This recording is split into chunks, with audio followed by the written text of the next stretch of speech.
माँ भारती को प्रणाम करता हूं और आप सभी लोगों को मकर संक्रांति की बहुत सारी शुभकामनाएं देते हुए आप सबके इस गुरु माता पिता को प्रणाम करता हूं। बच्चों, आपको ढेर सारा लाड प्यार और सभी लोगों को सुबह के राम राम। देखिए, अगर पित्त शरीर में बन रहा है तो यह मान के चलिए कि आगे जाकर कहीं कोई गंभीर रोग आपको जकड़ेगा जरूर। इसीलिए कोशिश ये कीजिए कि आज से ही पित्त ना हो। बहुत सारे लोगों से जब मैं कहता हूं कि आपके शरीर में पित्त बनेगा और उसकी वजह से आपको भारी मुसीबतों का सामना करना पड़ेगा, तो कहते नहीं, हमारे शरीर में तो कोई एसिडिटी नहीं होती। इसके दो कारण है। हो सकता है कि उनका जीवन बहुत संयमित बीत रहा हो, और दूसरा इसका कारण है, ये हो सकता है आज ना हो कल हो जाए। क्योंकि यदि शरीर में टेंडेंसी है तो कभी ना कभी वो उभरेगी अवश्य। और पित्त के कारण होने वाले रोग इतने भयानक होते हैं कि मैं उसकी चर्चा भी आपसे नहीं कर सकता। आज ही से रोकेंगे, हाथ से पता लगाएंगे कि यदि हाथ में वह निशान है तो कभी ना कहीं पित्त की समस्याएं होंगी ही होंगी। एसिडिटी की वजह से बड़े गंभीर रोग होंगे ही होंगे। और है तो दो उपाय बस, सब ठीक।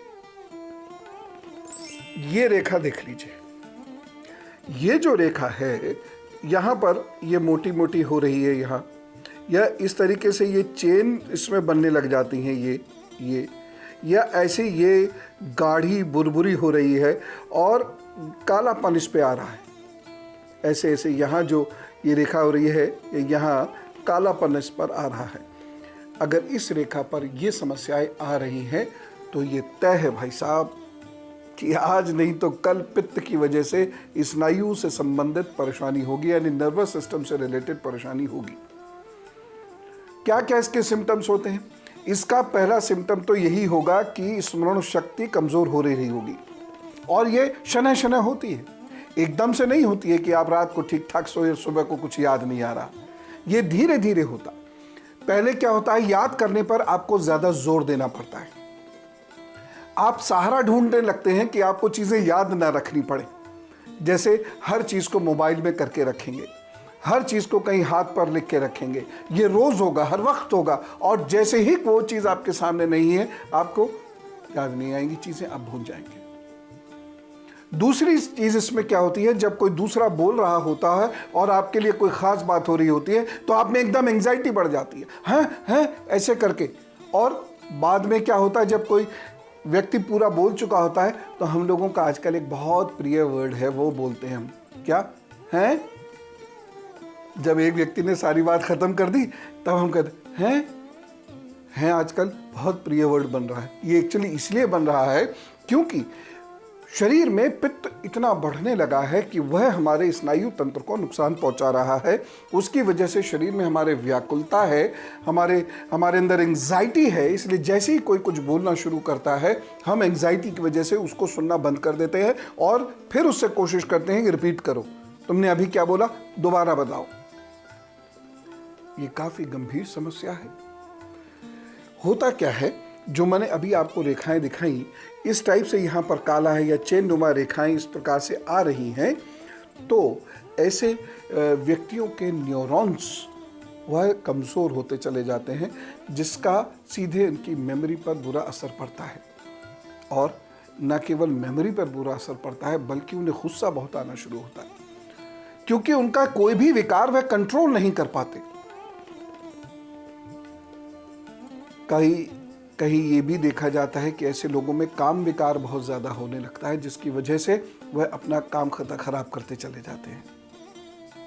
कहीं कहीं ये देखा जाता है कि ऐसे लोगों के अंदर लालच और निंदाएं बहुत करने की टेंडेंसी डेवलप होती है, और इस वजह से वह अपने दिमाग का ग्लूकोज ख़त्म करते चले जाते हैं। अब मैं आपको एक रेखा और दिखाता हूँ, और इससे आपकी समझ में आएगा कि आपके हाथ पैर में दर्द आखिर क्यों है, क्यों हड्डियां आपकी सूज जाती हैं, और किन लोगों को बहुत ध्यान रखना होगा।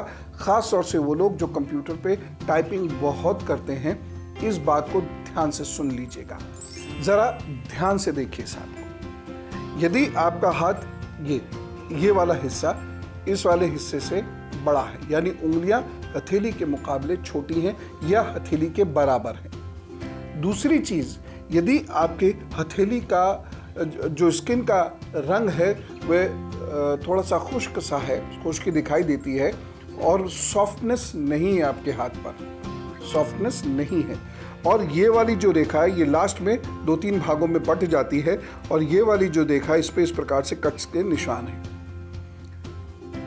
यह पित्त की उस स्थिति को दिखाती है जिसकी वजह से कभी ना कभी जीवन में सीरम यूरिक एसिड डिस्टर्ब होगा। सीरम यूरिक एसिड डिस्टर्ब होता है तो आप जानते ही हैं क्या क्या परेशानी होती है।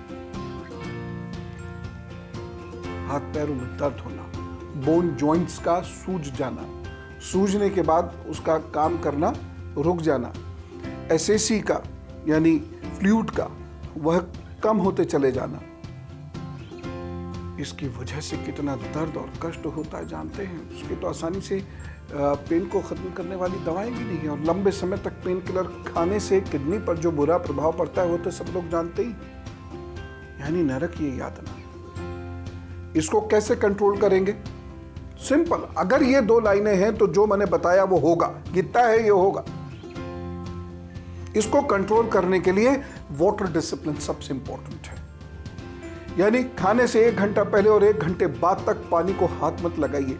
शरीर यदि गर्म है तो पानी मत पीजिए, यानी कहीं से चलकर भाग कर आ रहे हैं तो पानी बिल्कुल मत पीजिए। जरा सा मीठा खा लीजिए, भले ही अगर मीठा सूट करता है तो, और नहीं तो चुपचाप बैठ जाइए। समय पर भोजन कीजिए, देर रात भोजन नहीं कीजिए। और जिन लोगों को पित्त बहुत होता है उनके लिए मैं विशेष रूप से ये निवेदन कर रहा हूं कि जैसे ही सूर्य मंथर हो, यानी जैसे ही अस्ताचल की ओर सूर्य जावे वैसे ही भोजन कर लीजिए। सूर्य के डूबने के ज़्यादा से ज़्यादा 1 घंटे के अंदर अंदर भोजन कर लीजिए। बहुत देर से आप भोजन करेंगे तो आपको पित्त की समस्या कभी ख़त्म नहीं होगी। कच्चा प्याज, कच्चा टमाटर, खीरा, दूध से बनी हुई चीज़ों का अधिक सेवन ख़त्म। दाल भी पतली लेना शुरू कर दीजिएगा। नहीं तो उन लोगों से ज़रा पूछिए जिनके हड्डियों में सूजन की वजह से, सीधे सीधे कहूँ तो गठिया आर्थराइटिस की वजह से जिन लोगों को पीड़ा होती है वो कितनी भयंकर होती है, और ये हाथ में रेखाएं हैं तो बचना बहुत मुश्किल होगा। मैं आपको अब वो संकेत आपके हाथ पर दिखा रहा हूँ जो आपको पीड़ा दे सकते हैं, और यदि आपने आज उन संकेतों से सबक नहीं लिया तो ये आपको नुकसान काफ़ी दे देंगे। उससे ज़्यादा क्या कहूँ, ये संकेत देख लीजिए। अगर ये आपके नाखूनों के नीचे ये जो गांठें होती हैं ना, ये यहाँ पर इस तरह से चिटे जाओ करती हैं, ये अगर वहाँ पे कालापन आता है, या फिर आप हाथ को अब अंदर से देखिए, इस स्थान पर, ये वाला स्थान है, इस स्थान पर यदि कुछ हल्के काले धब्बे आपको दिखाई देते हैं, या उंगली के यहाँ पर इस जगह पर आपको हल्के काले धब्बे या गाढ़ी गाढ़ी लाइनें दिखाई देती हैं, तो पता है क्या हो सकता है? एसिड की वजह से गैल ब्लैडर में स्टोन हो जाएगा पहले तो, या पेट में दर्द रहा करेगा। और अगर आपने सिगरेट, शराब, मांसाहार, गरिष्ठ भोजन इसका सेवन जारी रखा तो ये कोलाइटिस देगी। यहाँ पे पीड़ा होगी, रिब्स के ठीक नीचे और नाभि से लगभग 4 उंगल ऊपर पीड़ा होगी, दर्द होगा, और जब ये दर्द उठेगा ना तो भयंकर दर्द। और अब गुरु मंत्र देखिए, ये बात तय है कि यदि आपके पित्त बहुत बनता है तो आप बहुत अच्छे से कुशलतापूर्वक अपने कार्य नहीं कर पाएंगे। आप क्रोध का शिकार रहेंगे, व्याकुलता का शिकार यानी बेचैनी का शिकार रहेंगे, आपके अंदर एंग्जाइटी बहुत ज़्यादा होगी, और पित्त बहुत बनेगा तो आप अनर्गल बात किसी के सामने कह सकते हैं, किसी से कुछ भी कह सकते हैं, निंदा कर सकते हैं, आदि आदि। ये सारे दोष आपकी तरक्की को रोक देंगे। और सीधी सी बात है, यदि आप पित्त बना रहे हैं अपने पेट के अंदर और नहीं ध्यान रख रहे हैं उसका, तो आपका सूर्य मंगल दोनों आपको बुरा फल दे रहा है, ये तय बात मान के चलिएगा। अब इसे कंट्रोल कैसे करेंगे? सबसे पहले तो ऐसे लोगों को मैदा वाला, गरिष्ठ भोजन, तेल, पका हुआ, ज़्यादा तला हुआ भोजन खाना एकदम बंद कर देना चाहिए, और समुद्री नमक का इस्तेमाल करना बिल्कुल बंद कर दें। रात में 1 बड़ी चम्मच त्रिफला शहद के साथ, और शहद नहीं ले सकते तो गुड़ के साथ लेकर सो जाया करें। थोड़ा थोड़ा कई बार खाएं, और भोजन के 1 घंटे पहले और 1 घंटे बाद तक जल बिल्कुल नहीं पिए।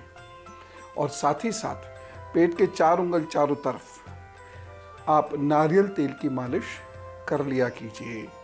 और यदि संभव हो सके तो कुछ प्राणायाम कर लिया कीजिए, जिसमें कपालभाति या अग्निसार क्रिया सबसे महत्वपूर्ण है। पेट में पित्त नहीं होना चाहिए, और पेरेंट्स से भी मेरी रिक्वेस्ट है कि बच्चों के पेट में पित्त ना रहने दें, इससे उनकी पढ़ाई में बाधाएं उत्पन्न होगी। चलो, और आप खूब खुश रहिए, खूब खुश रखिए, शांत रहिए, शांति मिलेगी। राम राम, नमस्कार।